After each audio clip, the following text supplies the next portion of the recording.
మంత్రి పొన్నం ప్రభాకర్ మీడియాతో మాట్లాడుతున్నారు. అలా చూద్దాం. నేను అందులో పాల్గొన్న ముఖ్యులందరికీ విజ్ఞప్తి చేస్తా ఉన్నా.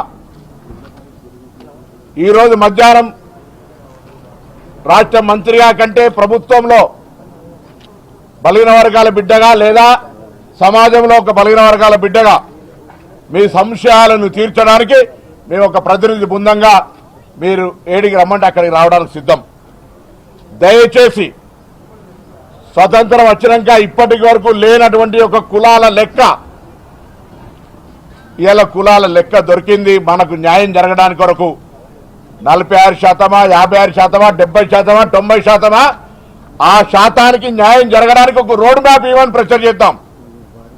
ఇప్పుడు జరిగినటువంటి ఇన్ఫర్మేషన్ ఎగ్జిక్యూషన్ కు తీసుకుపోదాం. నిర్ణయం నివేదిక దాకా వచ్చింది. నివేదిక అమలు జరగడానికి కొరకు అందరం కలిసి ముందుకు పోదాం రమ్మని కోరుతా ఉన్నాం. మాకేం బేసిజం లేదు. మేము అందరం అందులో భాగస్వాములం. మేము ఇలా భాగస్వాములుగా ఈ పర్యవేక్షణ కార్యక్రమం సక్రమ నిర్వహణ జరిగిందని సంతృప్తిగా ఉన్నాం. మేము సంతృప్తి అధికారంలో ఉన్నాం కాబట్టి కాదు, ప్రభుత్వ పనితీరు పార్టీ ఆలోచన విధానం తెలుసు కాబట్టి ఇలా మీ అందరికీ కోరుతా ఉన్నాం. మీ అనుమానాలను నివృత్తి చేయడానికి మేముగా మీ దగ్గరికి రావడానికి సిద్ధంగా ఉన్నాం. దయచేసి ప్రెస్ కాన్ఫరెన్స్ పెట్టి పబ్లిక్ ను కన్ఫ్యూజ్ చేయడం, ఏదో కొంత రాజకీయ పరంగా జోక్యం చేసుకోవడం వద్దు అని కోరుతా ఉన్నాం. ఇలా మనం ఒక ఉదాహరణ, స్వాతంత్రం వచ్చినప్పుడు గ్రామీణ ప్రాంత ప్రజాప్రతినిధులం. ఒక గ్రామానికి రోడ్డు లేకపోతే దీర్ఘకాలిక సమస్య అయితే రోడ్డు ఫార్మేషన్ చేసినాం. ఇవాళ కులాలకు సంబంధించి ఒక లెక్క వచ్చింది.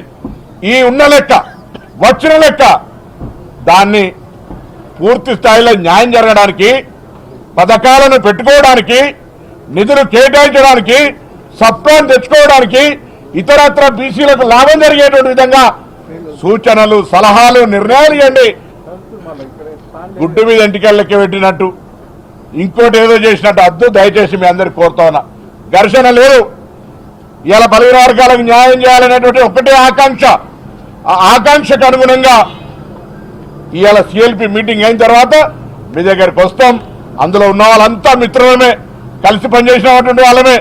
నేను పెద్దలందరి దగ్గరికి ఇవాళ రిటైర్డ్ జస్టిస్ ఈశ్వరయ్య గారు కావచ్చు, రిటైర్డ్ ఐఏఎస్ చిరంజీవులు గారు కావచ్చు, చంద్రకుమార్ గారు కావచ్చు, మాజీ ఐపీఎస్ అధికారి పూర్ణచంద్ర గారు కావచ్చు, జాజుల శ్రీనివాస్ గారు కావచ్చు, కృష్ణయ్య గారు కావచ్చు, వకలాభరణం కావచ్చు, వీళ్ళందరికీ కోరుతా ఉన్నా.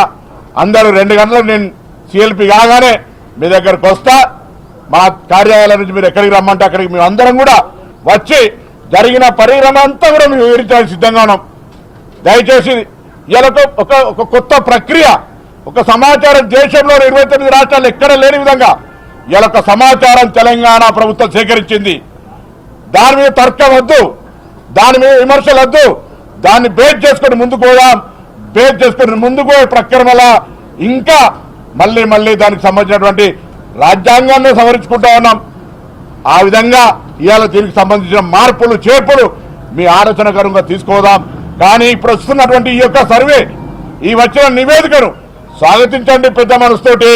భవిష్యత్ రోడ్ మ్యాప్ కు ప్రణాళిక ఇవ్వండి. ఏ విధంగా బలహీన వర్గాలకు న్యాయం చేయాలో మా అందరినీ బలోపేతం చేసి ప్రభుత్వంలో ఇవి జరగాలని చెప్పే విధంగా మమ్మల్ని స్ట్రెంథెన్ చేయండి. కానీ మీరు బయట ఈ విధంగా మాట్లాడడం ద్వారా మేము కూడా ఏంది ఇది ఎందుకు జరుగుతుంది ఇట్లా అనేటువంటి ఆలోచిస్తున్నాం. రాజకీయ ఆలోచన కొరకు, రాజకీయ ప్రేరేపణ కొరకు బలహీన వర్గాలు అనేది రాజకీయాల్లో వాడుకోవడానికి జరుగుతున్న ప్రక్రియ కాదు ఇది. కాబట్టి దయచేసి ఇవాళ వచ్చినటువంటి శాతానికి న్యాయం జరిగే విధంగా రోడ్ మ్యాప్ ఇవ్వమని అడగడానికి మీ దగ్గరకు వస్తాం. దయచేసి సహకరించండి.